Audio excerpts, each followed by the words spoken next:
Hello, and welcome to MIT Sloan Alumni Online. Every month, MIT Sloan Alumni Online brings you the latest breaking news, cutting-edge research, groundbreaking ideas, and school updates from MIT Sloan faculty, alumni, and staff. Today, we are pleased to have Bryn, Panee, Burkhart with us to talk about navigating your career at any age and stage.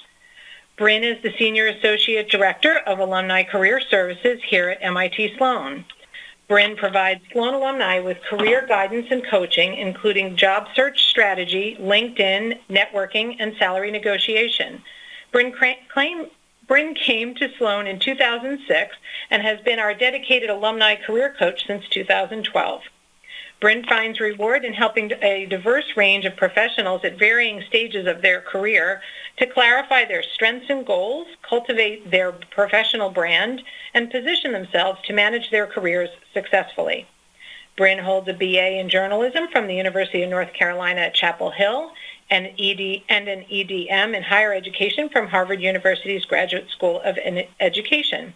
Bryn, it's great to have you with us, and I'll now turn it over to you. Great. Thank you, Kathy. Good evening, everybody, and welcome to our inaugural career webinar. I'm really looking forward to being with you virtually over this three-part series that we have planned over the next few months. So tonight we're going to kick it off with a discussion on important principles of career management that will be helpful as you're thinking about what comes next for you. So I assume you are here, you've joined us tonight because you might be thinking about your next steps professionally. Maybe you're thinking you're in the midst of a transition, maybe you're thinking about one in the future. Maybe you've been in a job search for a while and not gotten any traction. You might be wondering what you're doing wrong. Maybe you are thinking about an internal move within your company. Maybe you're retiring and you're looking for your next chapter. Maybe you're just here for free career advice. I've got you covered for all of these scenarios. So I've designed tonight's workshop to be relevant to any of you, no matter your age or your stage. We're going to go over a simple framework that will show you how to consider your career opportunities, how to begin to pursue them with intention and purpose, and how to open up possibilities that you might not have considered, and even begin to position yourself for those opportunities. Okay? Now, I wanted to mention I was inspired to do this session after reading a book called The Startup of You. It was actually recommended to me by an alum, and it's co-written by Reid Hoffman, who was one of the founders of LinkedIn. In this book that I read, he and his co-author, Ben Casnocha, introduced the concept of thinking about your career as being in permanent beta. And I love that concept. I love that idea because essentially what it's saying is you are a work in progress, and think of your career as being a work in progress too. If you continue to invest in yourself, to grow, to learn, to challenge yourself, that is truly where you are going to find the greatest satisfaction in your career and hopefully even find work that can be professionally fulfilling. That's what I want for everybody. So I'd love for you to embrace this concept of permanent beta as we go through tonight's presentation.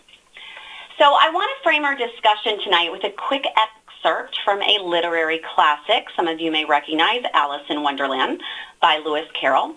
Now, in this particular scene, Alice is walking down a path and she sees the Cheshire Cat perched in the tree. And this exchange happens. So Alice says, "Which road do I take?" The Cheshire Cat replies, "Where do you want to go?" Alice replies, "I don't know." And the Cheshire Cat says, "Then it doesn't matter." Okay? So I want to look at this with a career management lens. I would venture to guess that most of you thus far in your careers have managed them either reactively or passively. Okay?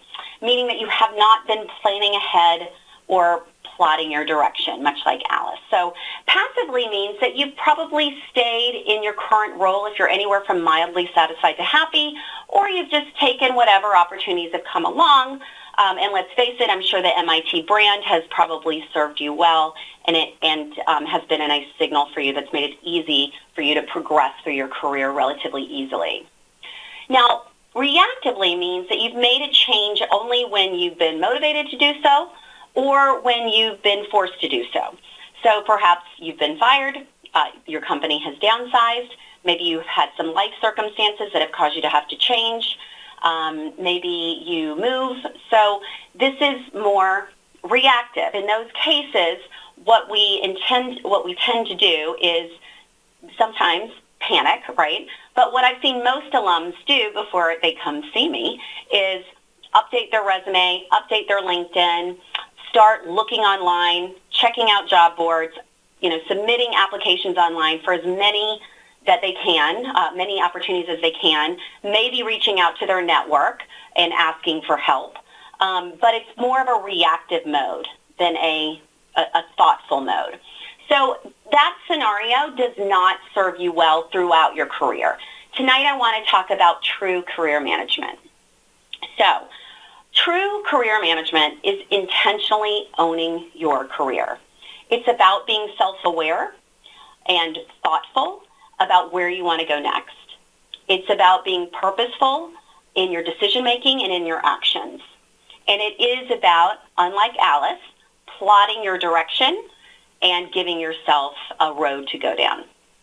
So that's where we're going to start this evening. All right. Now, I have been working with MIT Sloan alumni for about 5 years now.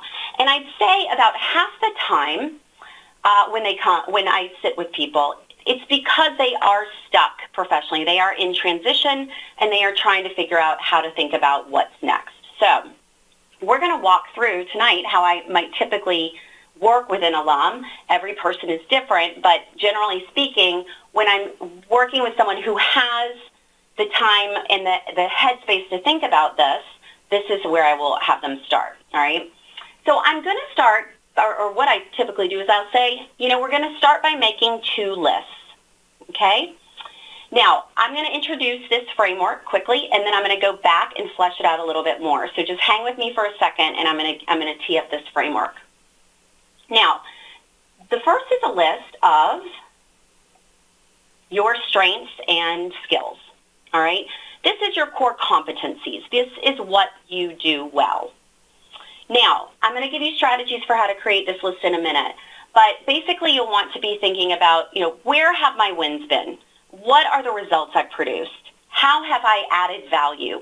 What have been my contributions in my past roles and in my present roles? And from there, from thinking about those wins, try to distill your strengths and the skills, the areas of expertise that you've leveraged in order to bring about those accomplishments, okay?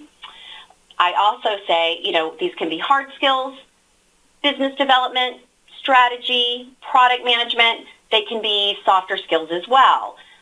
Public speaking and presentation, client management and communication, team management, people management. Okay, so both hard and soft skills are good to consider. And from there, I also say cross out the things that you no longer like to do, because let's face it, at some point in your career, you're ready to leave skills behind. So brain dump on the skills and think of those, cross out the ones you don't like, and think about those that you'd like to bring forward into your next role. All right, second list. This is what I call the require and desire list, because it's really about what you need, right, or what you require, given your age and stage, as well as what you would like to have, what you desire in a professional work environment, okay? And this list is more about the work environment. You might even say like the aesthetics rather than the actual skills. So, we live in a world now where we're connected 24/7, and there's really no such thing as balance anymore. I always say it's about a work-life flow. So this list is really about your thinking, what is going to optimize my work-life flow and give me the most satisfaction? Things that are sometimes on this list, location, right? Commute, compensation, that's obviously a need, company culture, company size, the scope of your role, if you have needs for flexibility, if you've got requirements around travel, how much travel you want to do. So again, we're going to go back and flesh that out a little bit more, but this gives you kind of the flavor. If you think about, what are my non-negotiables and my needs? So for example, I live in Chicago, I want to be Chicago-based, and I want no more than an hour commute, for instance. Then you could think about what are your nice to haves. I would like to work from home 1 or 2 times a week. So put all these things down on your list. Then you're going to go back and prioritize this list so that you can really see what's important to you. Because what this list is it represents really your priorities and your values at this point in your life. This list will change, obviously, over time as you move through your career. All right? So those are the 2 lists. Now, why is it important to start here?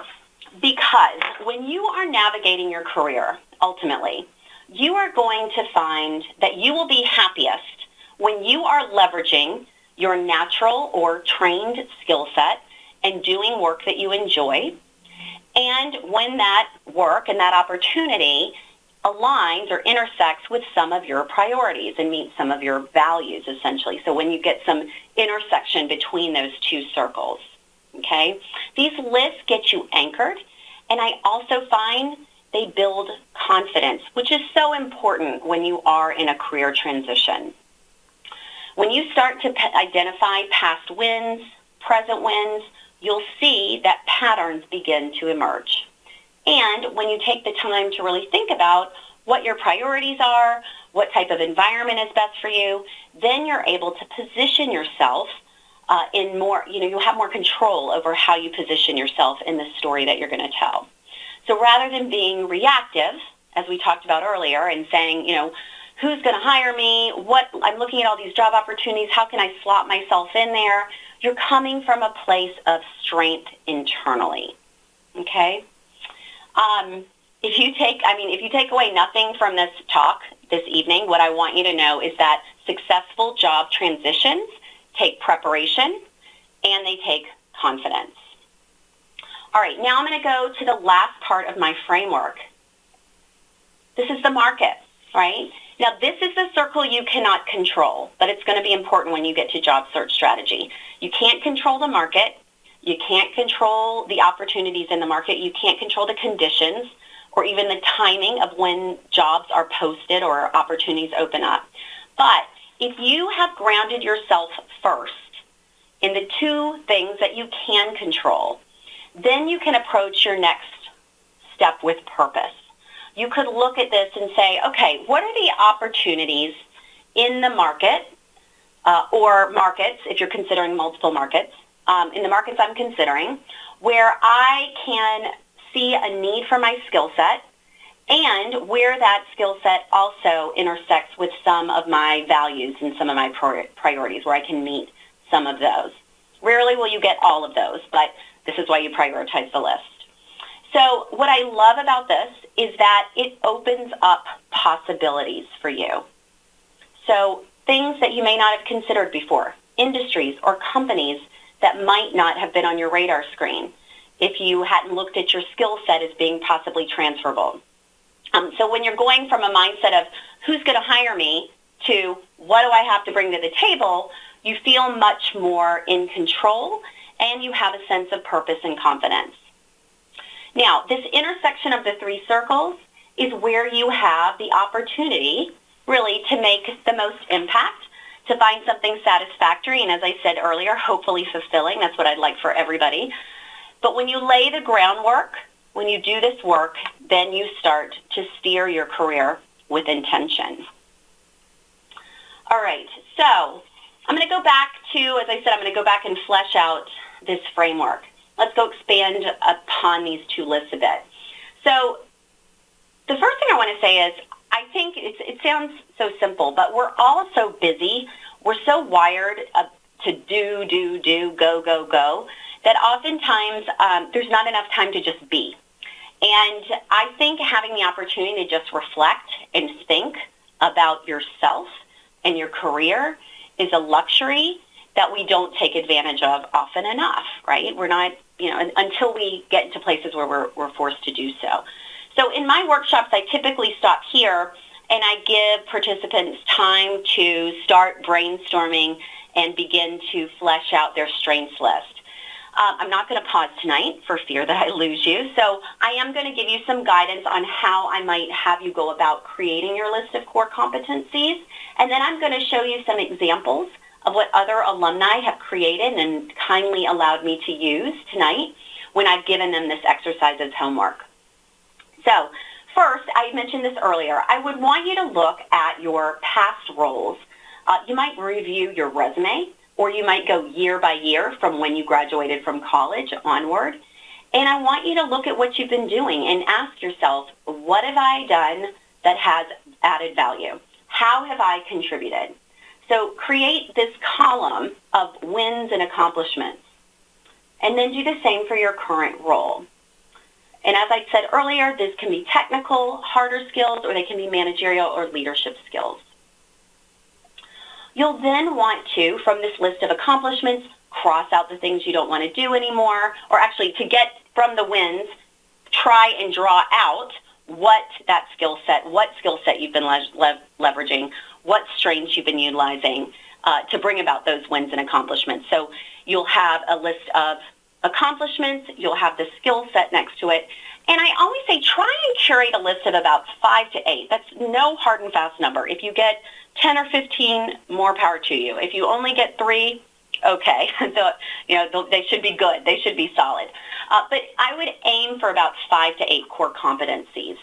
And then I am going to talk about this a little bit more later, but you will then want to create stories to illustrate each of the strengths that you choose that you want to bring forward into the future.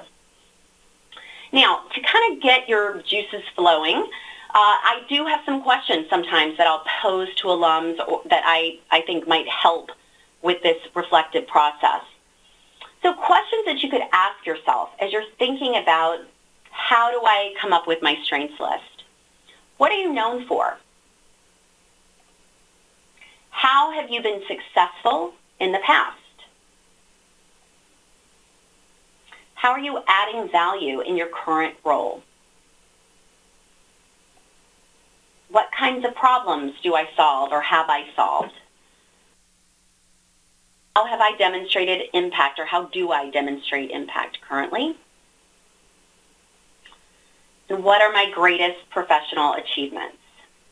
So here's some, what I'll say is let me now look at an example of an alum with whom I've recently worked, and I will show you what he's done.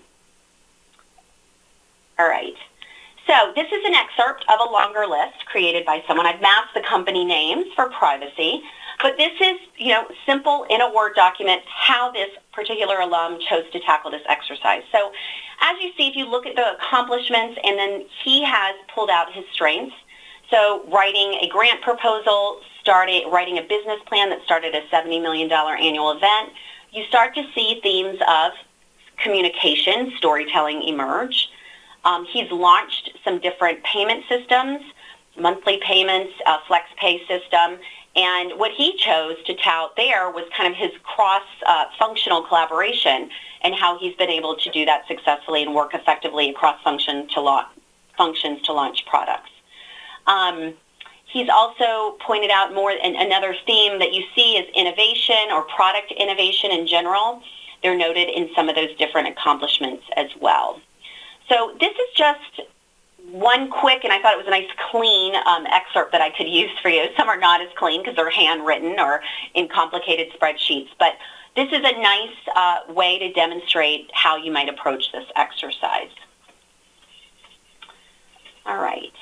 Now, I've mentioned earlier, you're going to want to create specific stories to illuminate the strengths that you choose. So this alum expanded upon this by thinking of specific examples that he could turn into stories, and then that would illustrate, for example, these 3 strengths. These weren't all the strengths he had, but these are just 3 that I cut and paste. So this is step 2 in fleshing out your core competency list. You want to have short, compelling stories that make it tangible for whomever you're speaking with, or when you're using it for perhaps LinkedIn, that show how you've leveraged your strengths successfully. These should include the stories that should include context, action, results. Okay. And one other thing I will say is when you are speaking, when you are telling a story, you never want to talk for more than a minute, maybe a minute and a half tops in an interview. But in this day and age, if you talk longer than a minute to tell in answer to an interview question or to talk about something you've done, you will lose people. So this is why taking the steps, as this alum's done here, just to get some ideas. This is not his fleshed out story. It's just giving a little bit of context, and then he's going to need to put it into a narrative and practice and rehearse that narrative so it sounds, not robotic, but prepared. And that is really important. Because your ability, I say this a lot, your ability to drive your career forward hinges on your ability to tell a good story. A story about yourself, a story about your strengths and accomplishments. So preparing small little capsules of stories to illustrate your expertise is really important. All right, so let's now move on. I'm going to go back and talk a little bit more about this required desire list, this red circle here. Now, this is usually the easiest list for people to write. So throughout the years, let me just tell you some themes that I've seen come up on this list. So location, right? You need to be based in a certain area, or you're considering multiple areas, and you'll want to prioritize the locations that you're considering. Commute, really important, especially in busy metropolitan areas. Compensation, I would say for all of us, or most of us, this is still a requirement, right? And then there's the desired amount that you'd like based on your market value or what you think you're worth. But in most cases, you're going to want to maintain your current compensation and market value, or increase it. That would be preferable, unless you're making dramatically different decisions about where you're taking your career. So benefits, these include any long or short-term incentives that you may get. Obviously, the more senior you are in your career, sometimes the benefits outweigh the base comp package. So benefits are important. The company culture, the company mission, the company values. I see a lot of more recent alums where this is a priority for them. They want to align themselves to do more impactful work. Company size, also huge. From small startups to Fortune 500 companies, where do you think that you would thrive and flourish the most? The team of people, the colleagues, what are your needs? What are your thoughts around what that might look like? Also, for any of you managing people, what might that look like as well? The level of autonomy is oftentimes a consideration, the level of influence, the scope of your role. Having a flexible work schedule, if you have, childcare, elder care responsibilities, this might be important for you. Travel, every year I work with a dozen consultants probably who are looking at having opportunities where they are not on the road so much. Other lifestyle considerations that might be important given where you're at or what's going on in your life. And then your career trajectory, so growth opportunities at firms. These are just these are really the main ones that usually come up again and again. I'm sure that some of these might resonate with you. Perhaps you have some more to add, which is great. But this is really where I would suggest you start to look at for inspiration when you're creating your require and desire list. And another thing you might think about is if you go back to the past and you think about a time in your career where you're really in a good groove, you have a great, you're excited and really feeling energized about going to work, think back on that time and kind of reflect on what was going on with you at that time. What was your work-life flow like? What needs were being met? What things were happening that were really good for you? What was the day-to-day like? So that's how I would suggest looking at your list. Again, you'll want to rank it. And this is important because this list is really going to serve as a touchstone for you when it comes to the point in perhaps your career transition where you're evaluating opportunities. So when you prioritize that list and you're looking at different opportunities that are going to be a fit for your skill set, then the real question is, what makes the most sense to you given your values and your priorities at this age and stage of your career? I just had this conversation this morning with an alum about 3 different opportunities he's looking at. They're very different, but they're exciting opportunities. He feels like he could add value for each, but it really comes down to kind of where he's at and what is most important to him. So remember that you can use that as a touchstone. All right. Oh, and so now let's look at another example. I really love this. I just met with this alum last week, and I was like, can I please use this as a screenshot in my webinar next week? So this particular alum, as you see, he's kind of got his core competency set, but I really liked what he did with his required desire list. So he took the themes that I've kind of laid out here, and then he expanded upon each of them, kind of giving his, weighing in and giving his 2 cents. And then he's also prioritized them with these, the blue shading and the stars as well.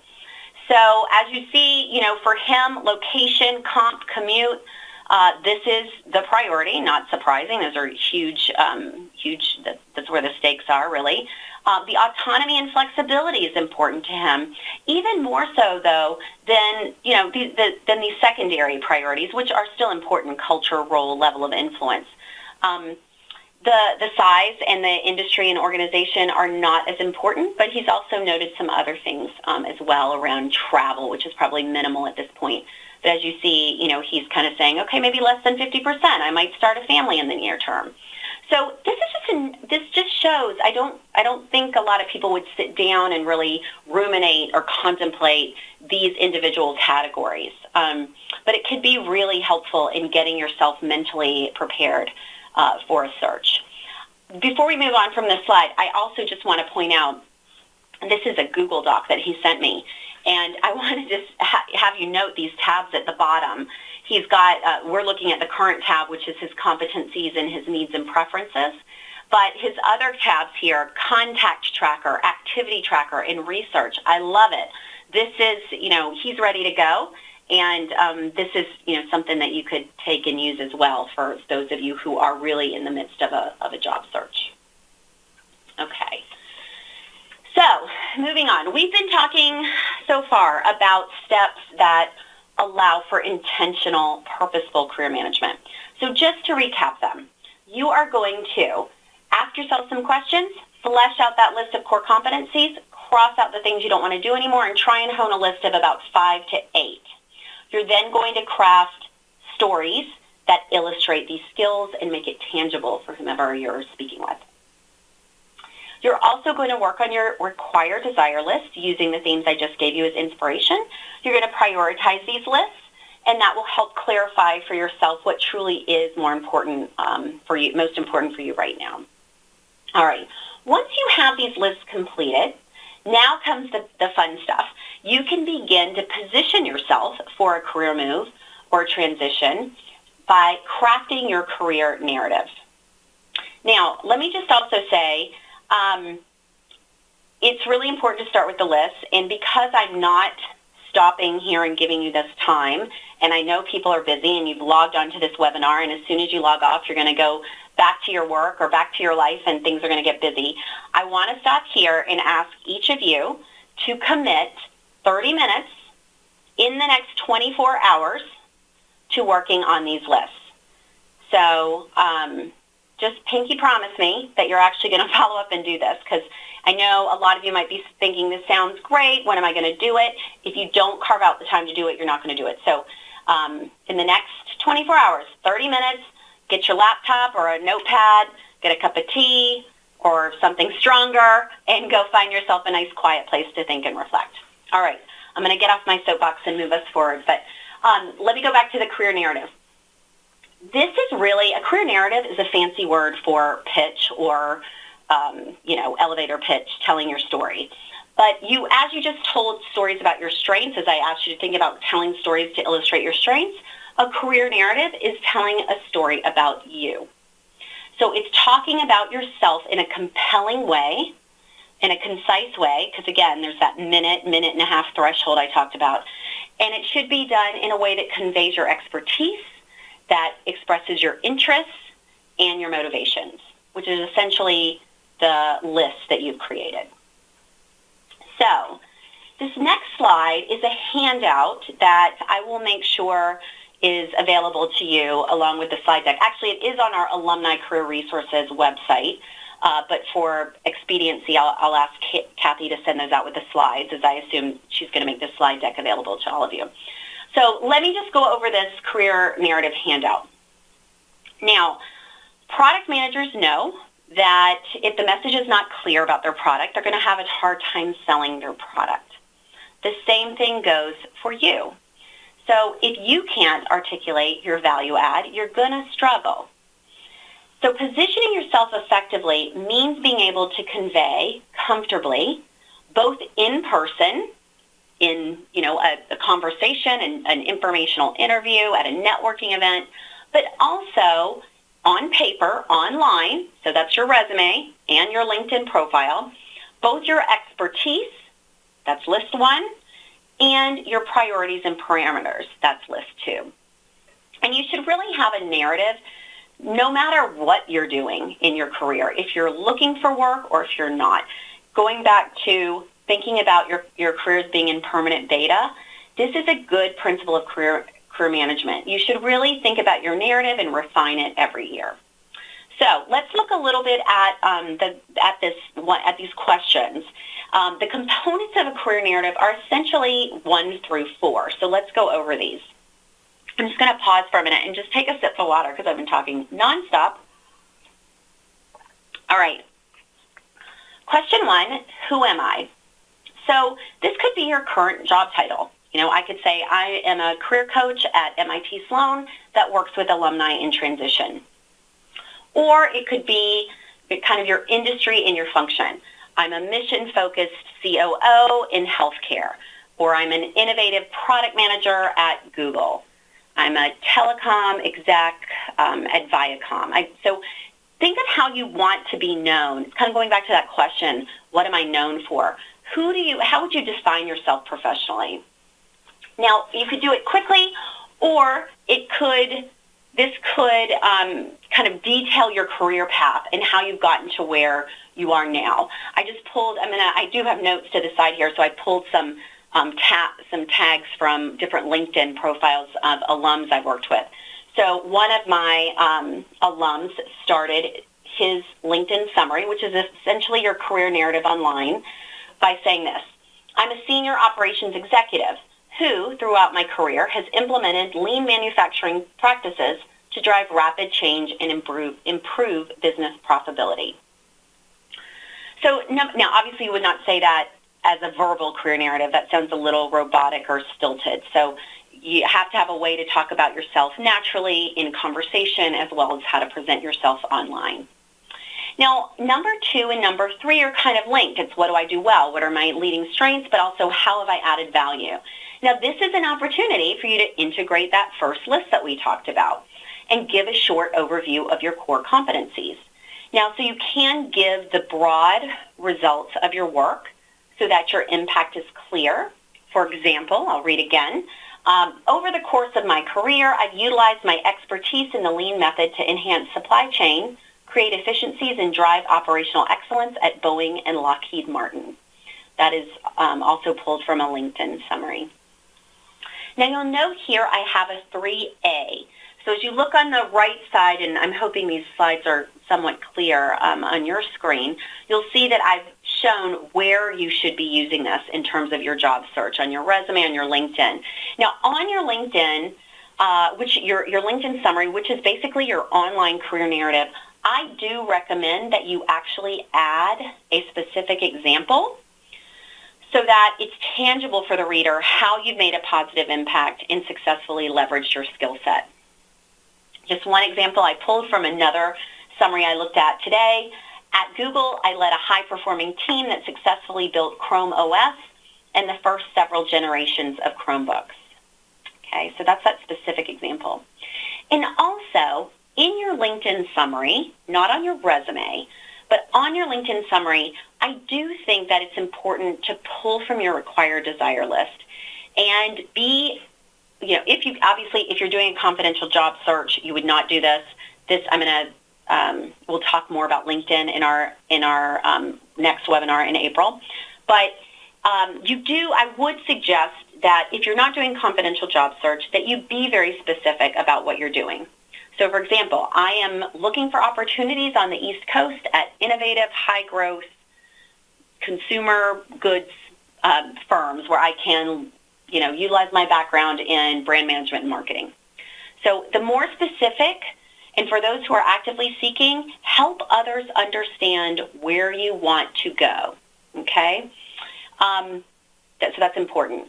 And then lastly, those last two questions on this worksheet, this is going to pull from both lists because it addresses both your functional roles or what you're trying to do in terms of leveraging your skill set, as well as why you're interested in certain companies, okay? So you'll pull from both lists that we talked about to address these questions.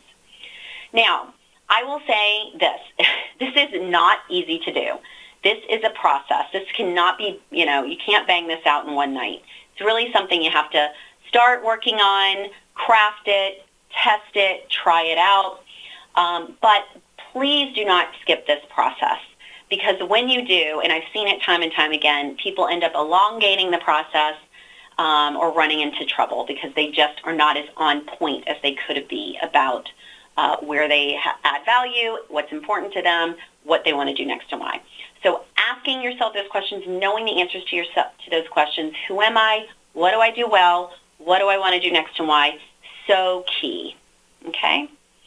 Now, in my live workshops, I would typically stop here and give you time to begin to work on your career narrative, but in the interest of time, we're going to look at some written career narratives done by alums I've advised.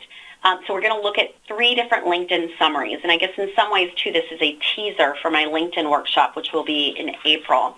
But I feel like this is the best way to kind of convey good examples for you to take a look at that alums have worked hard on. So the first one, I'm not sure how this looks on your screen.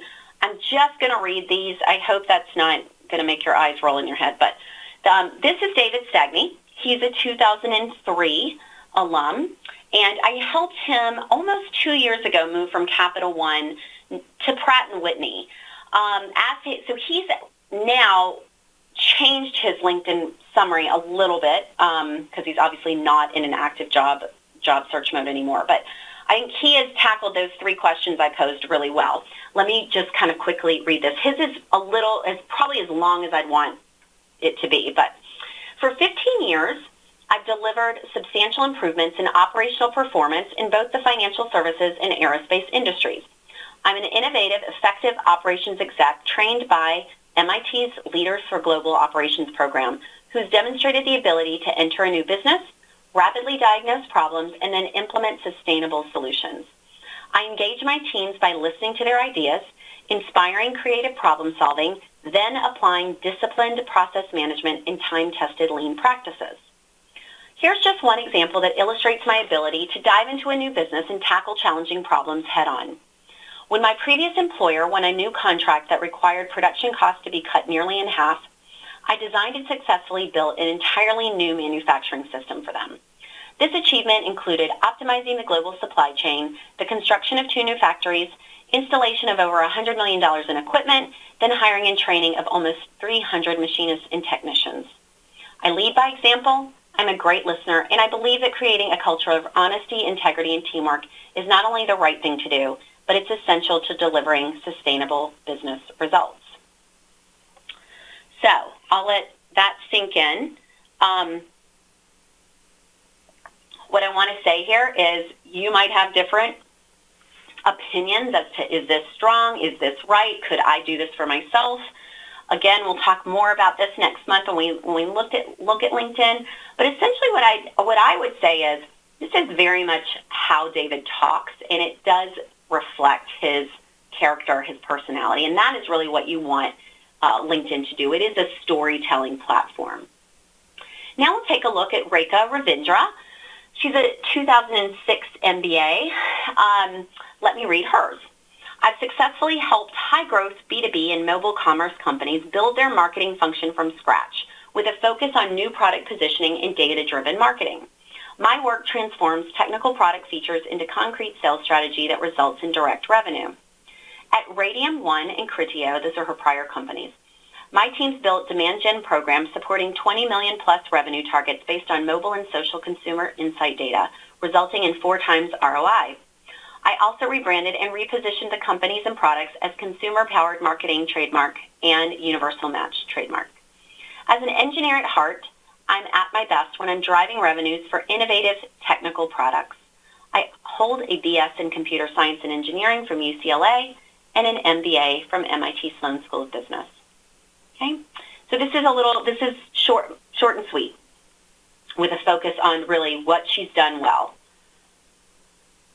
And then lastly, I do want to show Michael.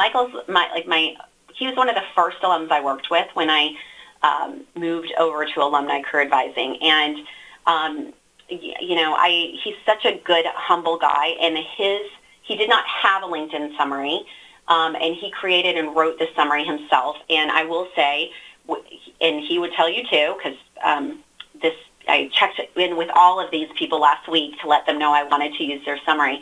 He still says to this day that writing that summary was the best thing that happened to his career, because he got multiple hits from recruiters after putting it up. So let me just read you this. Having grown up in startups, I've had the chance to play in every technical functional area, from product development to manufacturing to purchasing. But the work I found most professionally satisfying has lived at the nexus of people, process, and data. I think the capability to consistently improve is the critical factor that separates top companies from also-rans, and I'm excited I get to work in this area every day. I bring a deep technical, quantitative, and business background to my work, but I don't use numbers or data to beat anyone up. It took me the better part of a decade to understand that culture change is about respect for people, and the best analysis is useless if there isn't buy-in. I enjoy combining the challenge of identifying business-relevant insights and leading data-driven culture change in highly technical and regulated industries. If it isn't difficult, why bother? So I think the one point I want to make about all 3 of these is that when you are, this is not a resume, right? This is a first person telling your story. Now, none of these 3 people are in job search mode, so you're not going to see the I am actively looking at opportunities within these summaries. But what I want you to take away from this is that each one of these LinkedIn summaries, I believe, injects a little bit of the person's personality and character. And ultimately, that's what you want to leave the reader with, okay? And also, this is a written narrative. He would never, read something like this in an informational interview. So you really have to prepare 2 career narratives, one online and the other that you would have in a conversation. But what I really like about Michael's is that it's pretty conversational in tone. It's professional, yet it's conversational. So those are my 3 examples. And I think let me move the slide deck forward, as these, demonstrate with your narrative, you can clearly convey what you bring to the table, what your interests and what your motivations are. So the narrative will allow you to communicate your story effectively to others. You saw in the beginning, I had that Alice in Wonderland excerpt. When you have a narrative, you are choosing a direction. You're plotting a direction. The narrative is also going to give you consistent messaging that you can use for whatever comes next, no matter where you're at in terms of your career transition. So for introductions, for conversations that are informal, for informational interviews when it gets to be a little bit more pointed, for cover notes, cover letters, cover emails, for your resume, your LinkedIn, for interviews, and then even in salary negotiations, you're going to be talking about what you bring to the table. So you're going to use some form of your narrative.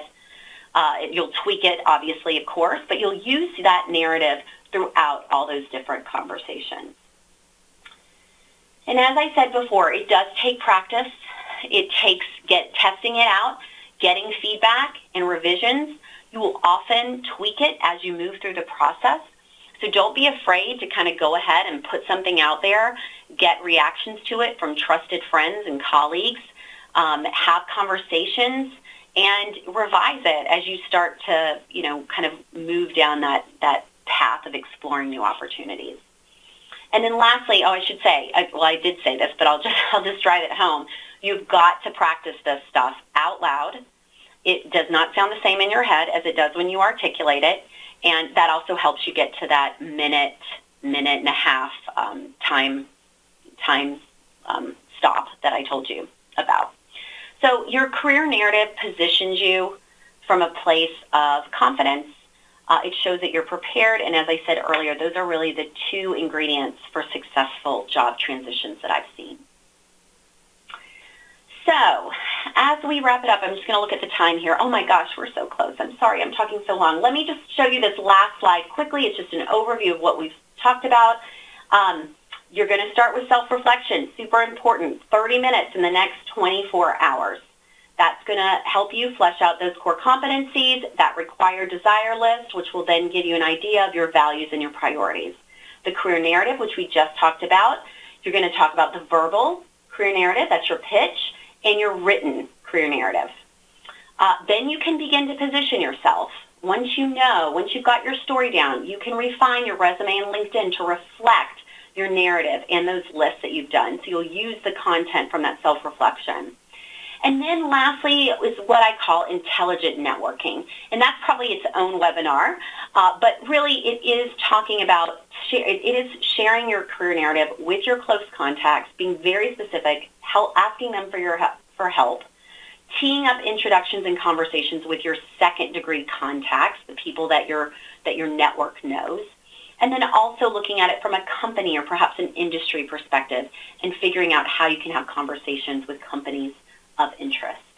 So I will say, the people I've worked with who've been most successful in these transitions have made the time and space to do this groundwork. They've been prepared, they've been poised, and they believed in themselves. They had that confidence, which is so essential. They were self-assured.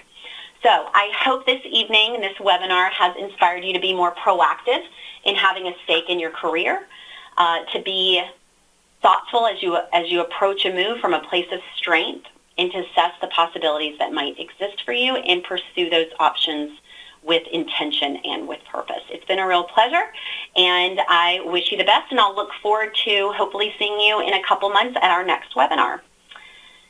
So I'm going to then, I think I'm teeing up these slides as well. My apologies. Just to let you know, as an alum, hopefully you're all aware there is an Alumni Career Resources website. That's the shortened link. Please take a look at that. You'll find my workshops on there as well as other relevant articles, sources, resources for you to use. That's kind of parsed out by stages of a job search. We have other career webinars coming up. And if you are interested in setting up a career advising appointment, you've got that email at the bottom. And then lastly, I'd be remiss if I did not also do a shout out to all of you who might be in a position to hire Sloan talent. We would love to have our students, our current students from our different programs, engage with you at whatever level you'd like. You'll see here on this slide there are different things you can do. And my colleague, Jean Ann Schulte, who runs our employer relations and recruiting services team, would be happy to speak with you about any of these things that you see here. Okay? I think we're going to go to Q&A. I apologize, I pushed it. So I will turn it over back to Kathy. No problem. Thank you so much, Bryn. This was really terrific. As a reminder to our participants, please type in questions in our Q&A box on the right side of the screen. Select all panelists before submitting the question. And while you do that, I'd like to just tell you about a couple of other online events coming up and some other activities. We do have the additional programs with Bryn, April 12th and June 14th, so please sign up for those. I want to save time for her to do the Q&A, so we'll just go quickly to our next slide and just let people know about a couple of upcoming events around the country. So Better World campaign events in Seattle and Miami, and the Digital Economy Conference in New York in April. So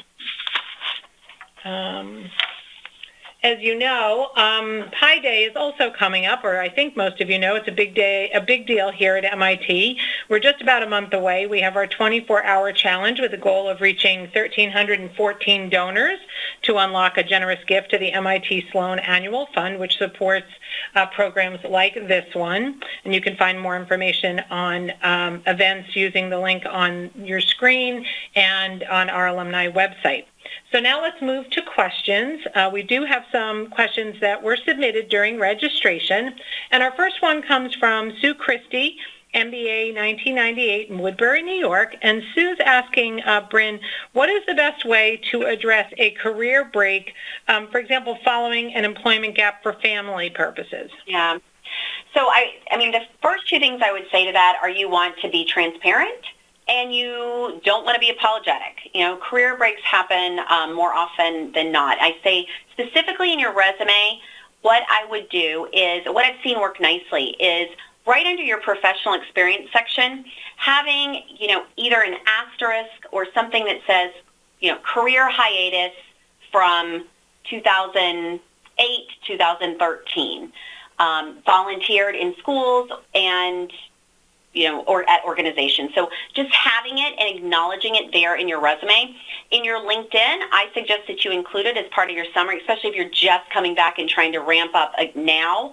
So it is situational. If your career break was, you know, years ago and you're just worried about that gap in the resume, or if you're coming back from one, a couple, you know, so in the LinkedIn summary, let me go back to that. You might say something like, after taking 3 years to focus on my family, I am ready to relaunch my career in XYZ, you know, or I'm ready to ramp up and move back into ABC.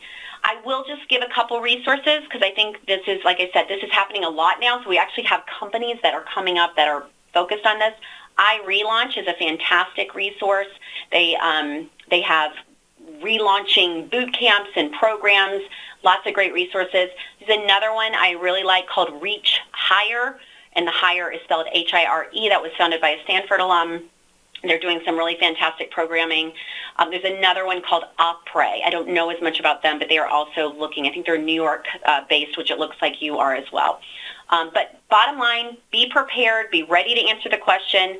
Think about your relaunching as an asset. You know, you are super motivated, you're eager to prove yourself, you're mature, you're not going to be taking any more family leaves or maternity breaks. So the confidence piece is huge. That's great. Very helpful. So our next question comes from Don Hunter, MBA 1997. Don's in Palo Alto, California. And his question is, what advice do you have for those of us who want to remain independent and work as vendors for corporations? Yeah. So the gig economy is where it's at right now. I just was in a presentation last week where someone cited a statistic that said by 2020, I think this was a study done by Intuit, by 2020, 40% of the American workforce is going to be contract. So the gig economy is really where it's at. Now, since you are having to hustle for business, I mean, hustle is kind of you're really going to have to move and be on point with regards to how you position yourself in the market. You need to take extra care in terms of the relationships that you have, how you utilize that network in order to build your business. So I would advise you based on how I just presented with regards to making sure you're grounded in what you bring to the table, the strengths and skills you have to offer. That's probably most important in how you market yourself. So you really need to be on point about your services and the value you add to your clients in order to remain competitive in in a market with increased, contract, freelance type of work. Okay, great. So let's go to some live questions. Bryn, is it okay to leave an organization after a short period of time for another opportunity which appears better? And should I be concerned, this is sort of a second question, or a separate question, should I be concerned about this when interviewing others? Okay, so it depends on the store. So as I understand, is there concern about only being in a workplace for a short period of time, and when I'm interviewing people, should that be a red flag? Possibly. I would say that it depends on the story and the reasons they give. I mean, you should definitely probe on that. in an interview and see if they connect the dots in a meaningful way. I would recommend looking at candidates holistically, though. If they've had steady employment history and their overall track record seems solid, then maybe, it could be a blip.